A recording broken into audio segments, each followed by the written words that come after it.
Hello student, good evening. तो metrology में जो है हम लोग सरफेस मेजरमेंट पढ़ रहे थे, जिसमें जो है method of surface measuring surface roughness, method of surface roughness के मेजरमेंट में कौन कौन से मेथड का इस्तेमाल किया जाता है, इसके बारे में हम डिस्कस कर रहे थे। जिसमें हमने दो मेथड देखे थे, एक क्वालिटेटिव और एक क्वांटिटेटिव। क्वालिटेटिव को जो है हम कंपेरिजन मेथड भी जानते हैं, ठीक है। जिसमें क्या करते हैं, जिसमें डिफरेंट मेथड्स थे, जिसमें क्या करते हैं कि हम एक सरफेस को बाई इंस्पेक्शन या टच के थ्रू, डिफरेंट जो है ऑब्जर्वेशन के थ्रू जो है हम दूसरे जो स्टैंडर्ड सरफेस होती है वहाँ से कंपेयर करते हैं, ठीक है। तो जो है अगर बात करें कंपैरिजन मेथड या क्वालिटेटिव मेथड, इसमें जो है हम डिफरेंट मेथड्स थे, जिसमें से हमने कुछ डिस्कस करा था, जैसे कि आपका touch inspection method, scratch inspection method और विजुअल इंस्पेक्शन मेथड के बारे में हमने जो है प्रीवियस लेक्चर में डिटेल में डिस्कस करा था। हमको बस ब्रीफ आइडिया लेना है कि ये मेथड होते क्या हैं, किस तरीके से जो सरफेस की रफनेस है उसको हम जो है मेजर करते हैं, उसके बारे में एक थोड़ा सा आपको रफ आइडिया होना चाहिए कि कौन कौन से मेथड हैं जिससे आपकी सरफेस की रफनेस को मेजर किया जाता है। तो ये जो तीन मेथड है वो हमने प्रीवियस लेक्चर में जो है वो पढ़ा था। अब आगे जो हमारा मेथड है, नेक्स्ट मेथड, वो है माइक्रोस्कोपिक मेथड जिसको कहते हैं, या कह लीजिए हिंदी में सूक्ष्मदर्शी निरीक्षण, माइक्रोस्कोपिक इंस्पेक्शन। तो देखिए, सबसे एक तरीके से अगर हम माइक्रोस्कोपिक इंस्पेक्शन की बात करें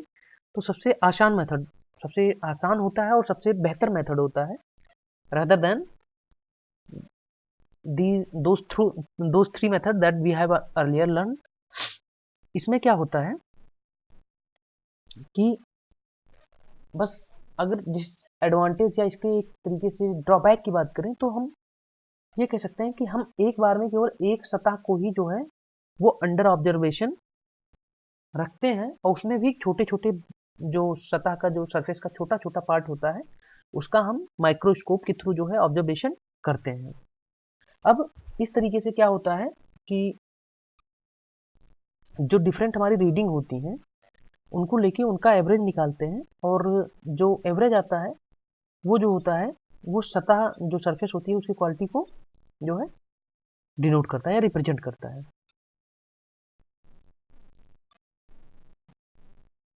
अब अगर इसमें क्या होता है, एक स्ट्रेट एज जो कि जो आपकी एक स्ट्रेट एज जो है, जो जिस सतह का हमें निरीक्षण करना होता है उसमें उस सतह पर जो है रखी जाती है, तथा जो आपका वर्क पीस होता है उससे 60 डिग्री पर एक सोर्स ऑफ लाइट जो है वो इंसिडेंट कराया जाता है, जिससे कि जो सरफेस पे स्क्रैच होते हैं वो क्या होते हैं, लाइट अप हो जाते हैं,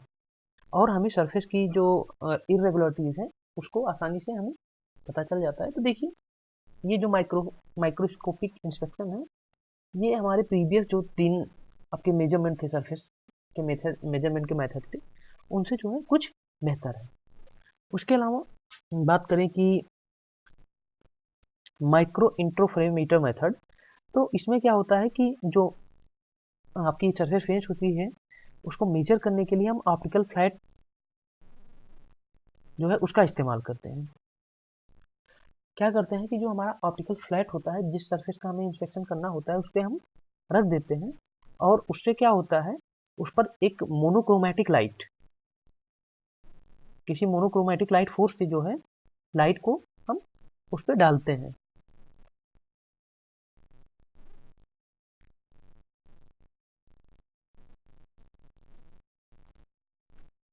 अब देखिए इसमें, तो इसमें क्या होता है कि एक मोनोक्रोमैटिक लाइट जो है, मोनोक्रोमैटिक लाइट फोर्स से लाइट को उस सरफेस पे डाला जाता है। अब जो फ्लाइट पे आने वाली लाइट होती हैं, जो लाइट रेज होती हैं, उनके विकिरण से जो है जो आपके इरेगुलरिटीज होती हैं वो आपकी जो इंटरफेरेंस बैंड होती है उस इरेगुलरिटी के हिसाब से इंटरफेरेंस बैंड जो है वो बन जाती है, और इस तरीके से जो आपकी सरफेस डिफेक्ट होता है वो आपका इंटरफेरेंस बैंड की गहराई से या वेवलेंथ के रूप में जो है हम उसे मेजर कर लेते हैं। उसके बाद नेक्स्ट मेथड है रिफ्लेक्शन मेथड। तो इसमें क्या होता है कि हम जो है लाइट सोर्स से लाइट को सरफेस पे डालते हैं जिस सरफेस का हमें मेजरमेंट करना होता है, और जो लाइट होती है वो डिफरेंट डिफरेंट डायरेक्शन में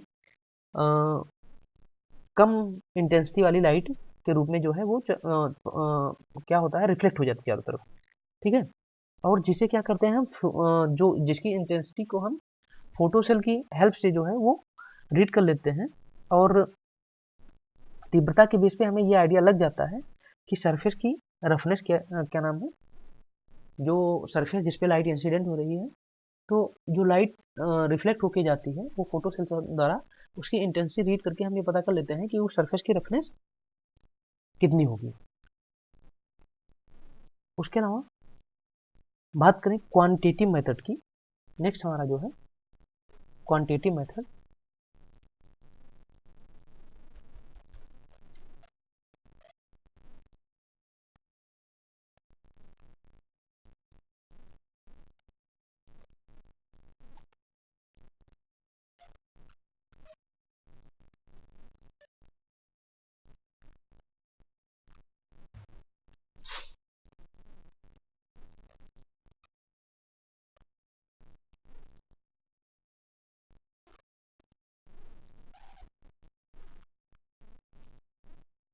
तो अगर हम क्वांटिटेटिव मेथड की बात करते हैं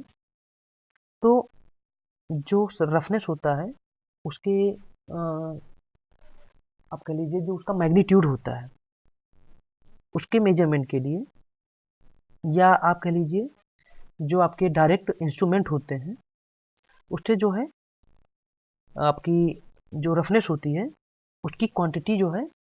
हम इस मेथड से जो है पता करते हैं, मतलब कि क्या मैग्नीट्यूड का रफनेस जो है सरफेस का है वो हम क्वांटिटेटिव मेथड जैसा कि आप नाम से ही देख रहे होंगे इस मेथड से जो है रफनेस का जो एक इंटेंसिटी नहीं, उसकी क्वांटिटी या परिमाण कितना है उसको हम क्वांटिफाई किस तरीके से कर सकते हैं, किस स्केल पे कर सकते हैं, उस स्केल की वैल्यू क्या है वो हम इस मेथड के थ्रू पढ़ते हैं। अब अगर बात करें यहाँ पे जैसे कि वहाँ पे क्या था, हमें एक कंपैरेटिव जो है एक स्टैंडर्ड सरफेस से कंपैरिजन करके और कंपैरेटिव वे में जो है रफनेस की सरफेस की रफनेस को पता बताया जाता था या हमें मिलता था कि इस स्टैंडर्ड सरफेस के रिस्पेक्ट में इसकी रफनेस की कंडीशन क्या है। यहाँ पे हमें एक जो है नंबर न्यूमेरिकल वैल्यू मिलेगी, ठीक है, और वो बताएगी कि रफनेस का लेवल सरफेस का किसी सरफेस के रफनेस का लेवल क्या है।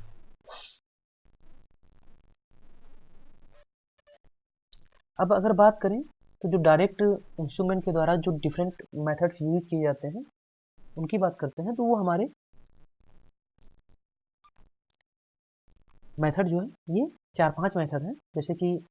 आप पहला कर लीजिए तो पहला हो गया आपका इंटरसेक्शन मेथड, या हिंदी में कहें तो प्रतिच्छेदन विधि। अब ये दो तरीके से होती है, एक क्रॉस सेक्शन मेथड होता है और एक लाइट सेक्शन मेथड। नेक्स्ट है हमारा इंटरफेरेंस मेथड या व्यतिकरण विधि। फिर नेक्स्ट है हमारा स्टाइलस मेथड या जिसको टेलीस्टफ कहते हैं, ठीक है, ये इंपॉर्टेंट है। स्टाइलस मेथड आपका बहुत ही डीप में आपके सिलेबस में मेंशन है, और हमको जो स्टाइलस मेथड है वो अच्छे से डिटेल में डिस्कस भी करना है, ठीक है। उसके अलावा न्यूमेटिक मेजरिंग मेथड है और पार्थेन कंडेंसर मेथड है। तो आइए पहला देखते हैं कि पहला हमारा क्या है, इंटरसेक्शन मेथड या जिसको आप प्रतिच्छेदन पॉइंट मेथड के नाम से भी जानते हैं। अब जो आपका अब देखिए इसमें क्या होता है, जो आपका एक्चुअल सरफेस का जो टेक्सचर है उसको क्या करते हैं, उसके प्लेन को जो आपका स्पेसिमेन या कंपोनेंट है उसको एक परपेंडिकुलर उस उस सरफेस को परपेंडिकुलरली क्या करते हैं, बाइसेक्ट करते हैं या काटते हैं। अब अगर बात करें पहला जो आपका क्रॉस सेक्शन मेथड है, इसमें क्या करते हैं, स्पेसिमेन को उसके सरफेस के लंबवत या परपेंडिकुलर डायरेक्शन में काटते हैं। तो जनरली अगर क्या होता है कि जब हम परपेंडिकुलर डायरेक्शन में काटते हैं तो जो टेक्सचर होता है वो हमारा खराब हो जाता है। क्यों? क्योंकि जो सरफेस होती है वो डिफॉर्म हो जाती है और टेक्सचर क्या होता है, नष्ट हो जाता है। तो इसको टेक्सचर हमारा खराब ना हो, इसको बचाने के लिए हम क्या करते हैं कि इसको बचाने के लिए हम क्या करते हैं कि एक समान, जैसे कि जितना ही हमारा सरफेस है उसी कठोरता का एक प्रोटेक्टिव लेयर जो है वो हम एक सपोर्ट जो है वो देते हैं। जैसे कि क्रोमियम प्लेटिंग हो गई या वाइट मेटल की एक परत बिछा देते हैं, जिससे कि जब हम काटने लगे तो उसका जो सरफेस है उसका टेक्सचर जो है वो खराब ना हो, हमें एक्चुअल जो सरफेस टेक्सचर वो मिल पाए।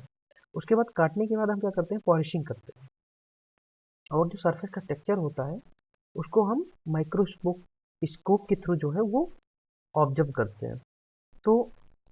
इसमें क्या होता है, अगर इस विधि की बात करें तो ये काफ़ी एक्यूरेट मेथड है, ठीक है। और लेकिन डिसएडवांटेज क्या है कि इसको जब हम इस्तेमाल करते हैं प्रैक्टिकली तो थोड़ा सा इस्तेमाल करना जो है वो डिफ़िकल्ट हो जाता है, असुविधाजनक हो जाता है। डिफ़िकल्ट मतलब असुविधाजनक, जैसे कि आपको सपोर्ट देना पड़ता है टेक्सचर को बचाने के लिए, ठीक है। तो ये सब चीज़ें जो है आपकी थोड़ा सा लेंदी भी हो जाती हैं और इनएप्रोप्रिएट भी हो जाती है, ठीक है, प्लेटिंग वगैरह करना। तो नष्ट होने से बचाने के लिए क्या करते हैं, हम सरफेस की एक रिपिल्का बना लेते हैं। रिपिल्का मतलब सेम सेम ही तरह का एक दूसरा जो है क्लोन बनाना, ठीक है। अब ये रिपिल्का हम ज़्यादातर सेलुलाइड या जिलेटिन की हेल्प से बनाते हैं। उसके बाद उसको सुखा लेते हैं। सुखाने के बाद उसको उसको क्या करते हैं, वर्टिकली कट करके और आपका सूक्ष्मदर्शी की सहायता से जो है उसको हम ऑब्जर्व करते हैं। अब ऑब्जर्व करके जो है हम सरफेस का टेक्सचर वो रीड आउट करके और ये पता कर लेते हैं कि सरफेस की रफनेस कितनी होगी, ठीक है। इस मेथड का जो प्रयोग है इसको इलेक्ट्रॉनिक माइक्रोस्कोप द्वारा जो है सूक्ष्म संरचना यानी कि माइक्रो स्ट्रक्चर की जांच के लिए जो ये इलेक्ट्रॉनिक माइक्रोस्कोप है आजकल जो है उपयोग में या हाईली जो है इस्तेमाल किया जा रहा है। उसके अलावा बात करें लाइट सेक्शन मेथड की, तो इसमें क्या होता है कि जो आपका टेक्सचर होता है या सरफेस टेक्सचर होता है उस पर हम क्या करते हैं कि एक लाइट जो है इंसिडेंट कराते हैं, ठीक है। इंसिडेंट कराएंगे और वो लाइट क्या करेगी, उस सरफेस को इंटरसेक्ट करती है। सबसे बड़ी बात ये है कि यहाँ पे जो सेक्शन लेते हैं या जो आपका लाइट होता है वो किसी भी प्रकार से जो सरफेस है उसको नुकसान नहीं पहुंचाता है, यानी कि it's a kind of non destructive method. जो हमारी सरफेस है उसकी क्वालिटी जो है वो डिग्रेड नहीं होती है और प्रॉपर तरीके से जो है हम सरफेस को अपने मेंटेन कर पाते हैं। अब यहाँ पे क्या होता है कि लाइट को इंसिडेंट कराते हैं और लाइट क्या करती है कि इंटरसेक्ट कर जाती है उस सरफेस को। फिर उस सरफेस को हम सूक्ष्मदर्शी की हेल्प से जो है वो ऑब्जर्व करते हैं। जैसे कि हमने फिगर ए में जो है आप यहाँ पे देखेंगे कि किस तरीके से जो है लाइट सरफेस पे इंसिडेंट हो रही है। यहाँ पे हम रीड कर लेते हैं कि क्या कंडीशन है सरफेस की।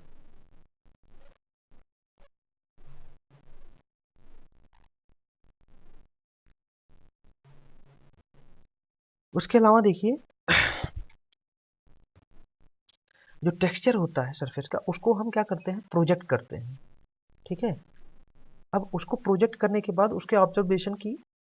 जो आपका जैसे लाइट इंसिडेंट हुई तो उसको हम प्रोजेक्ट कर लेते हैं जो आपका सरफेस होता है। फिर उसको हम क्या करते हैं, स्टडी करने के लिए दो मेथड का इस्तेमाल करते हैं।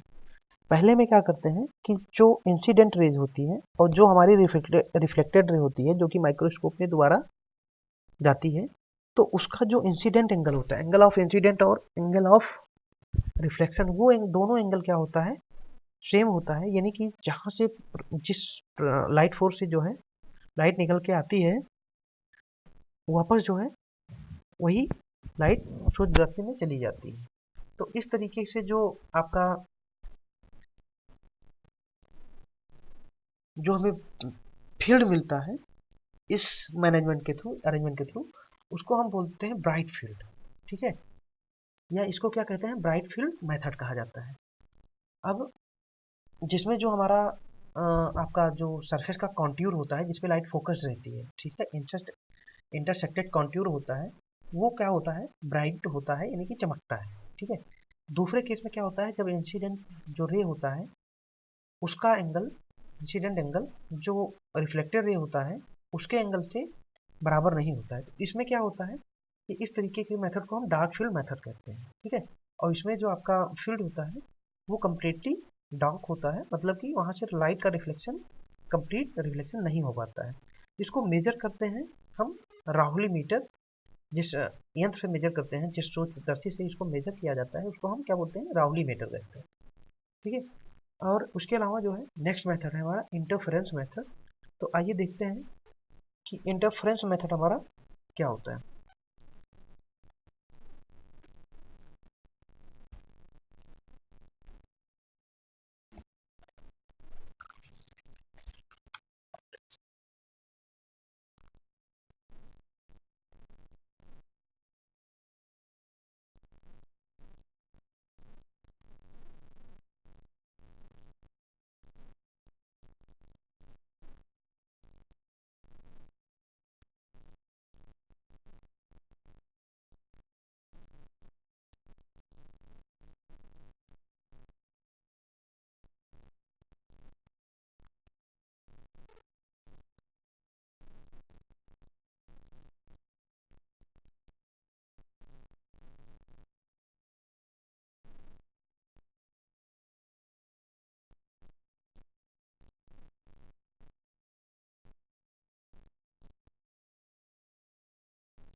नेक्स्ट हमारा है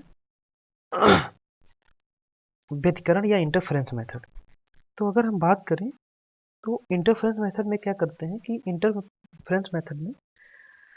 हम एक मोनोक्रोमैटिक लाइट के हेल्प से जो सरफेस का टेक्सचर होता है उसको उसकी स्टडी करते हैं और रफनेस का पता लगाते हैं। इसमें क्या होता है कि जो सरफेस की इरेगुलरिटीज होती हैं, जो उनकी गहराई होती हैं या उनका जो उभरापन होता है, उसको हम एक मोनोक्रोमैटिक लाइट की जो वेवलेंथ होती है उसके थ्रू जो है हम मेजर करते हैं। एक मोनोक्रोमैटिक लाइट को क्या करते हैं, किसी प्रकाश सोर्स की हेल्प से, जिसकी हमें क्या नाम है वेवलेंथ पता होती है, उसको हम जो हमारा मेजरिंग सरफेस होता है जिसपे हमें रेफरेंस मेजर करना होता है, उस पर हम ऑप्टिकल फ्लैट को प्लेस करके उसके बाद लाइट को हम प्लेन पे डालते हैं। अब अगर बात करें तो जो मोनोक्रोमैटिक लाइट होती है उसकी जो ऑप्टिकल फ्लैट होता है उसकी जो रिफ्लेक्टिविटी है वो जो हमारी सरफेस है लगभग लगभग उसके सेम होनी चाहिए। ठीक है, तो जब लाइट को हम उस सरफेस पे डालते हैं ऑप्टिकल फ्लैट के प्लेस करके, तो जो इंसिडेंट रेज होती है, जो रिफ्लेक्टेड रेज होती है, उसमें क्या होता है, व्यतिकरण होता है। अब उन व्यतिकरण को जब वो मतलब कि जो आपके सरफेस कॉन्ट्यूर है जिस पे लाइट इंसिडेंट हो रही है, सरफेस कंटूर का जो पैटर्न है तथा जो आपकी व्यतिकरण पट्टियां हैं, यानी कि इंटरफेरेंस फ्रिंज, उसको हम ऑब्जर्व करते हैं सूक्ष्मदर्शी से। तो जो इंसिडेंट लाइट है उनकी जो इंटरफेरेंस फ्रिंज के रिस्पेक्ट में जिस तरीके से उसमें बदलाव होता है, यानी कि उसके वेवलेंथ में जो चेंज होता है, उस वेवलेंथ को हम रीड करके और पता लगा लेते हैं कि जो सरफेस है उस पे रफनेस का लेवल क्या है। अब जो हमारी रिफ्लेक्टेड इंटरफेरेंस फ्रिंज होती हैं, जिसको फ्रिंज बोलते हैं, उनकी जो आकृति होती है उससे ही सरफेस की जो रफनेस है या सरफेस की गहराई जो है, रफनेस की जो गहराई है उसका हम जो है मेजरमेंट आसानी से कर पाते हैं। अगर बात करें तो जो एक्यूरेसी होती है वो हाईली एक्यूरेट ऑप्टिकल प्लेट का जो है फ्लैट का प्रयोग किया जाना चाहिए, जिसकी जो जैसे कि मैंने आपको पहले ही बताया कि जो ऑप्टिकल फ्लैट है वो हाईली एक्यूरेट होने के साथ साथ उसकी जो रिफ्लेक्टिविटी है, जो हमारी सरफेस है उसकी रिफ्लेक्टिविटी के समान ही होनी चाहिए। अगर हम बात करें तो इस मेथड के थ्रू जो है हम पॉइंट फिक्स माइक्रोमीटर के तरंग दैर्घ्य का जो मोनोक्रोमेटिक लाइट अगर हम डालते हैं तो हमें 2 mm माइक्रोमीटर तक की जो है रफनेस का मेजरमेंट आसानी से हम कर सकते हैं। अगर बात करें कि हम मिनिमम कितनी जो है डेप्थ की रफनेस का मेजर कर सकते हैं, तो जो आपकी 2 कॉन्जिक्यूटिव फ्रिंजेस होती हैं उनके बीच की जो दूरी होती है उसका 1/5 कर दीजिए। मतलब जैसे आपने फ्रिंज को आप जब करा तो फ्रिंज के बीच में क्या होती है, डिस्टेंस होती है एक फ्रिंज से दूसरे फ्रिंज के बीच में, तो उनके जो बीच का गैप होता है उस गैप के 1/5 जो है उतनी गहराई तक की जो रफनेस है हम इस इंटरफ्रेंस मेथड के थ्रू जो है वो आसानी से मेजर कर सकते हैं। नेक्स्ट है हमारा स्टाइलस मेथड, और आइए देखते हैं स्टाइलस मेथड। ये काफ़ी एग्जाम में पूछा भी गया है और काफ़ी इम्पोर्टेंट हमारा जो है सरफेस मेजरमेंट में काफ़ी इम्पोर्टेंट मेथड होता है।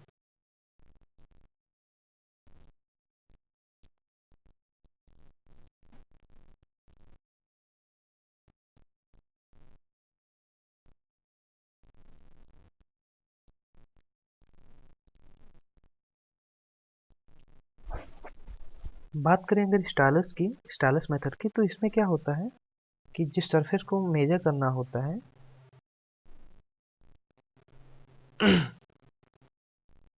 उस पे हम क्या करते हैं, एक बहुत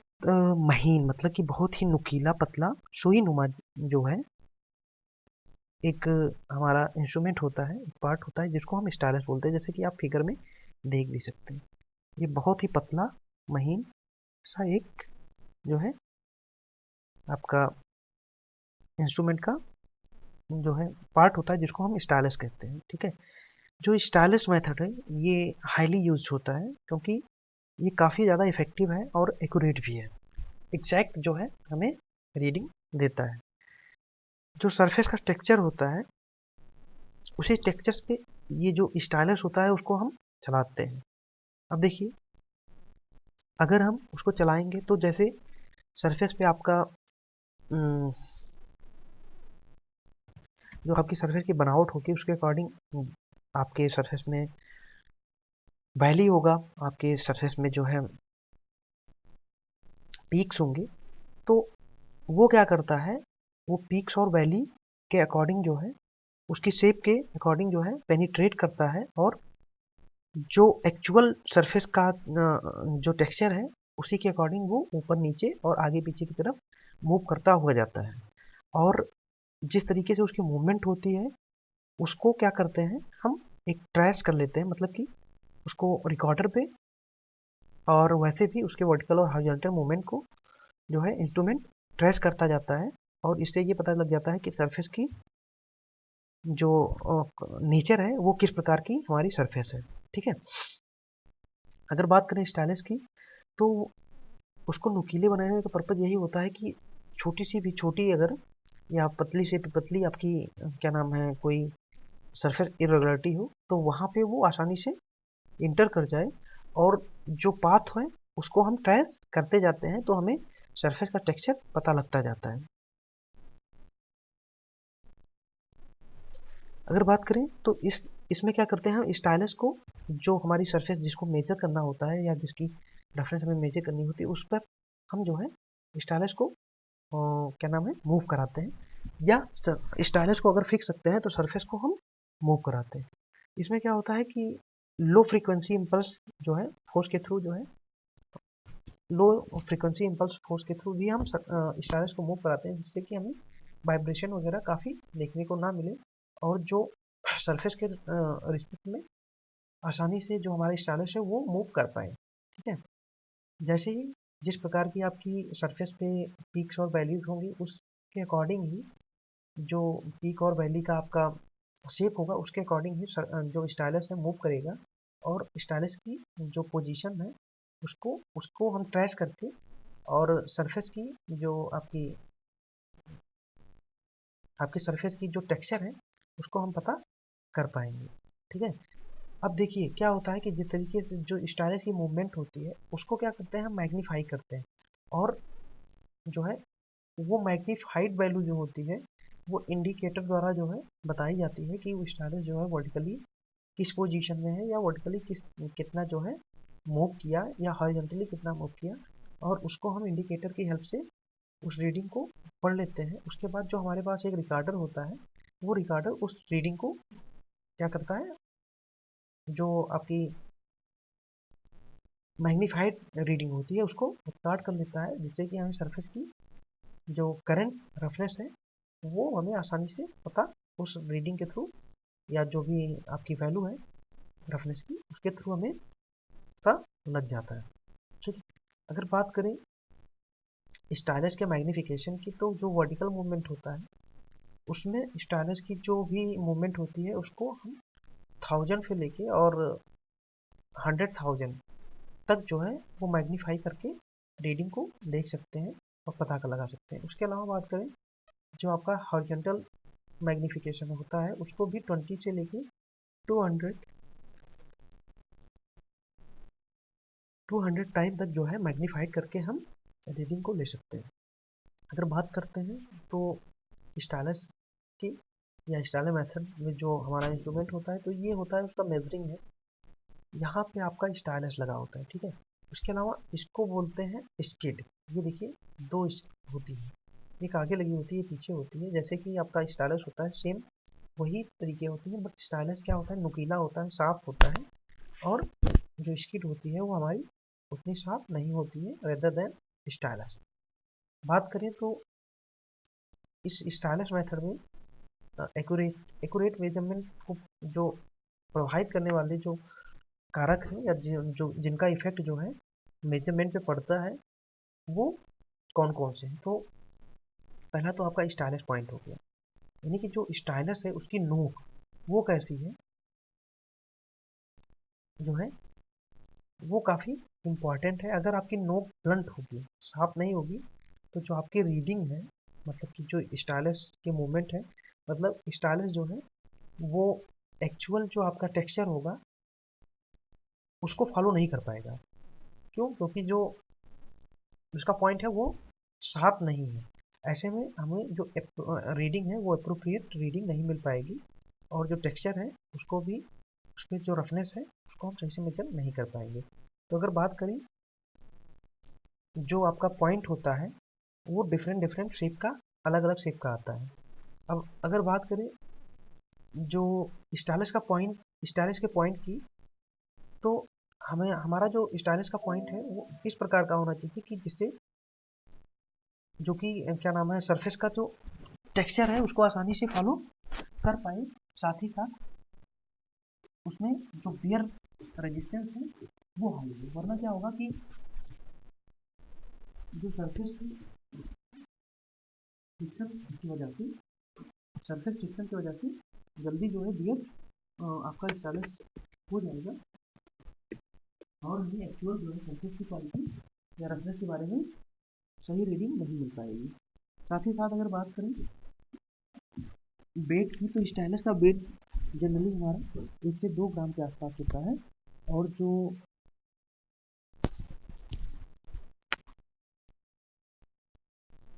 जो उसका पॉइंट होता है उसका डायामीटर अराउंड 0.00125 सेंटीमीटर के आसपास होता है। उसके अलावा मेजरिंग फोर्स मतलब कि अगर स्टाइलस है तो उसको मूव कराने के लिए हमें कहीं ना कहीं से जो है उसको फोर्स देना पड़ेगा, तभी तो वो सरफेस पे मूव करके और सरफेस टेक्सचर को रीड कर पाएगा। तो उसके लिए हमें क्या होता है एक एक्सटर्नल जो है स्टाइलस को मूव कराने के लिए, और उसको देखिए अगर हम स्टाइलस पे फोर्स नहीं डालेंगे, मेजरिंग फोर्स की बात करें,